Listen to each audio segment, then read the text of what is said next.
बिस्मिल्लाहिर्रहमानिर्रहीम। अस्सलाम वालेकुम। कैसे व्यूवर्स आप लोग? अल्लाह ताला सबको खुश व खुर्रम रखे, सब रहे महफूज अपने अपने घरों में।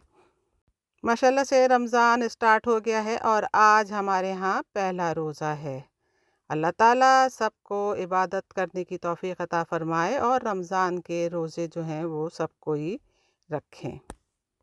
अल्लाह ताला हम सब की इबादतों को कबूल फ़रमाए और जो हमारे प्यारे इस दुनिया में नहीं हैं उनकी मग़फ़िरत फ़रमाए, आमीन। अल्लाह ताला से बहुत दुआएं हैं मरहुमीन के लिए जो कि इस साल इस दुनिया से चले गए हैं।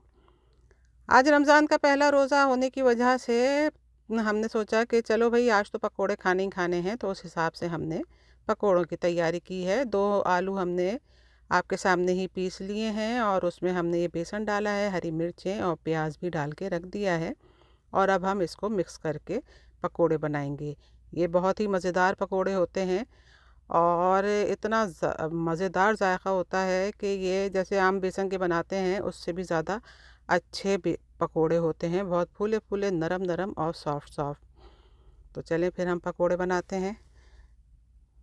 ज़रा अच्छी तरह से मिक्स कर लें ताकि बिल्कुल लम्स ना रहे। और ये पकोड़े जो हैं इनमें सोडे वोडे की ज़रूरत नहीं होती है, बग़ैर सोडे के भी बहुत ही अच्छे और फूले फूले से हमारे पकोड़े तैयार होंगे, जिसको आप यकीनी तौर पे देखेंगे। तो ये बस हम डालना शुरू करते हैं। हमारा ऑयल जो है वो अच्छा खासा अब गर्म हो चुका है। ये देखिए पहला पकोड़ा ये डल गया है और इसका जो बेसन और आलू का मिक्सचर है वो आप देखिए किस कदर फ्लफ़ी सा लग रहा है, क्योंकि ये बहुत ही नरम व मुलायम और बेहतरीन सा पकोड़े होते हैं ये। और इस वजह से ही मैंने सोचा कि चलो इस तरीके से आपको बना के दिखाऊं। तो ये जो है जिनके दाँत थोड़े से ख़राब भी होते हैं वो भी आराम से चबा के खा लेंगे और कोई मसला नहीं होगा।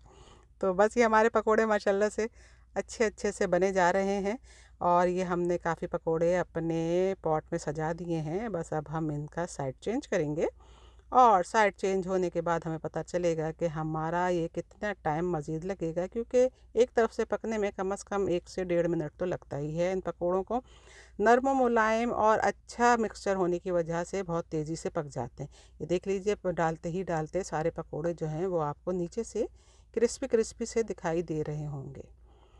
तो ये आप लोगों की वजह से हमने थोड़ा सा जल्दी बना रहे हैं ताकि हमारी रिकॉर्डिंग कंप्लीट हो जाए और हम जो हैं वो अच्छा सा एक वीडियो डाल सकें आप लोगों के लिए।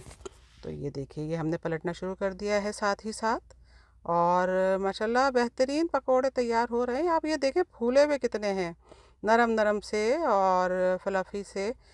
तो ये बस यही ख़ासियत है इन पकोड़ों की। अगर ख़ाली बेसन होता है ना तो उसमें हमें सोडा डालना पड़ता है, तब जाके इस कदर मुलायमियत आती है। लेकिन इस पकोड़ों में बग़ैर सोडा डाले ही इतनी ज़्यादा मुलायमियत है जो कि आप लोग देख ही रहे हैं। बस ये पकोड़े तैयार हो जाएंगे तो हम इनको अलग प्लेट में निकाल लेंगे। थोड़ा बेसन जो है वो हमने अलग भी कर लिया था ताकि हम उसमें मिर्चों को डिप करके निकालें। ये देखिए ये हमने मिर्चें भी बना के रखी हुई हैं साथ ही साथ, और इसमें हम अमचूर और नमक लगाएंगे। नमक हम पहले लगा चुके हैं और अब हम ऊपर से अमचूर छिड़क रहे हैं। तो ये बहुत ही सिंपल और सादा तरीका होता है। इसमें लोग ज़ीरा भी लगाते हैं, डालते हैं, मिक्स करके एक मसाला बना लेते हैं, लेकिन हमने सोचा कि अब बहुत सारी तो मिर्चें हैं नहीं, तो हम ये बस थोड़ा सा मसाला इसी तरीके से ऊपर ऊपर से छिड़क दें तो वो उसी में ही बहुत मज़ेदार सा जायका बन जाएगा और खाने में एक अच्छा सा मज़ेदार सा फ्लेवर हमें महसूस होगा। तो बस ये हमारा मिर्चें जो हैं वो हमने इस तरीके से भर ली हैं और बस अब हम इनको डिप कर करके अपने ऑयल में डालते हैं। ये देखें ये आधा बेसन जो था वो हमने अलग किया हुआ था, तो अब हम इसमें अपनी मिर्चों को डिप करेंगे। ये बस इस तरीके से कर करके हम सारी मिर्चें जो हैं वो ऑयल में डालते जाएंगे। ये पहली मिर्च जो है वो ऑयल में डल गई है। फ्लेम जो है वो हम थोड़ा तेज़ किए देते हैं और एक एक करके हम मज़ीद मिर्चें जो हैं वो हम डाल देते हैं। मिर्चों की जो दुम है यानी डंडियाँ जो होती हैं वो हमने गलती से हमारी टूट गई, तो वो हमने अलग हटाई दी, तो जिसकी वजह से वो असल मिर्चें नहीं लग रही हैं। लेकिन आप ये देखें ये हमने इस तरीके से कर करके सारी मिर्चें ही अपने पैन में डालना शुरू कर दिया है।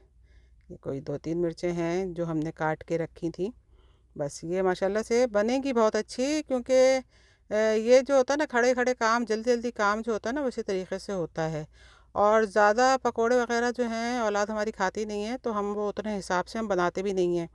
ये तो पहले वक्त होता था जब हमारी वालदा जनाब अफ्तारी का इंतज़ाम करती थी और हम सब बहन भाइयों के लिए माशाल्लाह से प्लेटें बहुत अच्छी तरीके से सजाती थी, तो उसमें ज़रूरी होता था कि पकोड़े का हिस्सा लाजमी होता था। लेकिन हमारे यहाँ अब वक्त नहीं है कि हम वो पकोड़े जो हैं वो रोज़ बनाएं, क्योंकि प्लेट भर के उसी तरह ही रखे रहेंगे जितने हम पकोड़े बनाएंगे। ये तो आज पहला रोज़ा है जिसकी वजह से हम ये पकोड़े बना रहे हैं, और इसके अलावा जो है वो बस और कुछ नहीं होगा, क्योंकि बच्चों ने कह दिया है कि वो इस चीज़ों से अपना पेट नहीं भरेंगे बल्कि बिरयानी खाएंगे। तो हमने सोचा कि चलो बिरयानी के साथ ये थोड़ी सी एक रेसिपी भी चाहिए होती है आजकल, तो ज़ाहिर है अब रेसिपियाँ चाहिए ही चाहिए हैं, तो इस वजह से हमें डबल मेहनत करनी पड़ती है आप लोगों के लिए। तो बस ये हमारी मिर्चें देख लें इस तरीके से तैयार हो रही हैं, और जैसे निकलेंगी वो हम आपको दिखाएंगे। रोज़े का टाइम भी हो गया है और हमारे पकोड़े भी तैयार हो गए हैं। तो हमने तो रोज़ा खोल लिया है खजूर के साथ। तो हम आपको दिखाते हैं एक मिर्च खा के कि अंदर से ये कितनी सॉफ्ट और मुलायम है, जितनी के ऊपर से भी दिख रही है। लीजिए पहला बाइट हम लेते हैं इसका। ओहो बेहतरीन ज़बरदस्त, ये देखिए किस कदर अंदर से सॉफ्ट सॉफ्ट से दिख रही है और मुंह में भी इतना घुल गई है, बिल्कुल हद से ज़्यादा चबाने की इसको ज़रूरत ही महसूस नहीं हो रही है। एक के बाद एक बाइट लेके हम आपका दिल ललचा रहे हैं, लेकिन आप भी अपना अफ्तार के वक्त ऐसे मज़ेदार पकोड़े तैयार कीजिए, क्योंकि घर के पकोड़ों में ही स्वाद है। नुसरत के चैनल को लाइक कीजिए, सब्सक्राइब कीजिए। अल्लाह हाफिज़, टेक केयर।